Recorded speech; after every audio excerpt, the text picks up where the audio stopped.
Welcome back.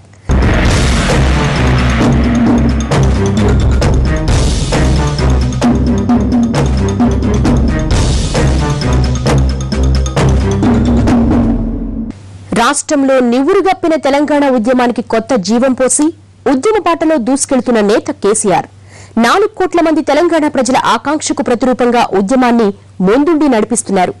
ఉద్యమాన్ని police వారీగా చెప్పుకొచ్చిన కేసీఆర్ ఆ పులి మీద ఉన్నారని తెలుసుకోలేకపోతున్నారా? ఇక కాంగ్రెస్ హైకమాండ్ మీద మిస్సైలా దూసుకొస్తున్న జగన్ సంగతేంటి? తెలంగాణలో ఉద్యమాన్ని సుదీర్ఘ కాలం తర్వాత ఉవ్వెత్తున రగిల్చిన వ్యక్తి తెలంగాణ ఉద్యమ శక్తి కేసీఆర్. 10 ఏళ్ల కిందట పార్టీ పెట్టినప్పటి నుంచి తెలంగాణ సెంటిమెంట్ ను బలంగా నడిపించుకుంటూ నిలుపుకుంటూ వస్తున్నారు. 2 ఏళ్ల కిందట ఉద్యమాన్ని రగిల్చిన కేసీఆర్ అప్పటి నుంచి ఉద్యమ వేడి ఏమాత్రం తగ్గకుండా నెట్టుకొస్తున్నారు. ఉద్యమం కూడా ఉక్కులాంటిదే అన్న కిటుకు తెలిసిన ఈ తెలంగాణ వీరుడు ఎప్పుడు దాన్ని వేడి చేయాలో ఎటు ఎలా వంచాలో సంపూర్ణంగా తెలిసినవాడు. పరిస్థితుల్ని తనకు అనుకూలంగా మలచగల దిట్ట. అందుకే దీక్షను విరమించినట్లే విరమించి విమర్శలు రాగానే మళ్లీ అగ్గిరాజేశాడు. అన్నింటినీ మించి మాటల్లో కేసీఆర్ ను కొట్టే నాయకుడే లేడు. మాటల మరాఠీ అని పేరు తెచ్చుకున్న కేసీఆర్ సమకాలీన నాయకుల్లో ద బెస్ట్ మాటకారి.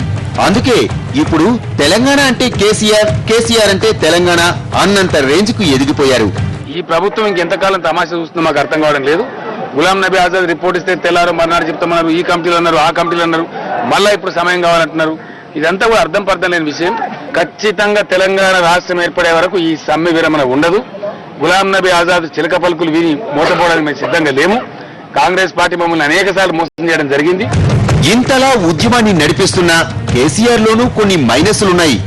వ్యక్తిగత దూషణలు, పరుష పదజాలం వాడకం కేసీఆర్ తోనే మొదలైందన్న విమర్శలున్నాయి.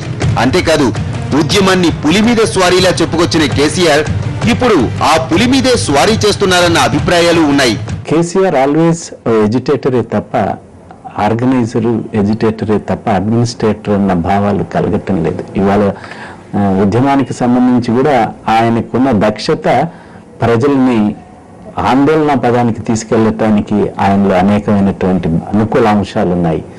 పరిపాలనకు సంబంధించి ఆయన ప్రూవ్ చేసుకోవాల్సింది. ఇప్పుడున్న పరిస్థితుల్లో ఆయన పరిపాలన దక్షులను మాత్రం నేను చెప్పలేదు. దాన్ని దిగలేక నియంత్రించడం లేక సతమతమైపోతున్నారన్న విమర్శలున్నాయి. కుటుంబ సభ్యులకే ప్రాధాన్యం ఇస్తారని, ఉద్యమం పీక్ స్టేజ్ లో ఉన్నప్పుడు పార్టీని బలోపేతం చేసుకోవడానికి వలసల్ని ప్రోత్సహించారన్న అపవాదు ఉంది. ఇప్పటికీ ఉద్యమం మీద ఒక స్పష్టమైన వైఖరి లేదని, ఉద్యమాన్ని చివరి వరకు నడిపిస్తారా లేక రాజకీయ ఉద్దేశంతో ముందుకెళ్లి రాజీ పడతారా అన్న అనుమానాలు ఉన్నాయి.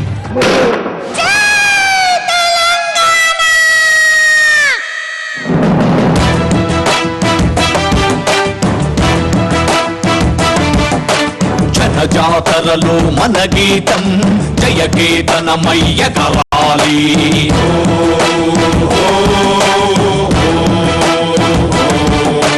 జంఝామారుత జన నినాదమై జయ గంటలు మోగించాలి.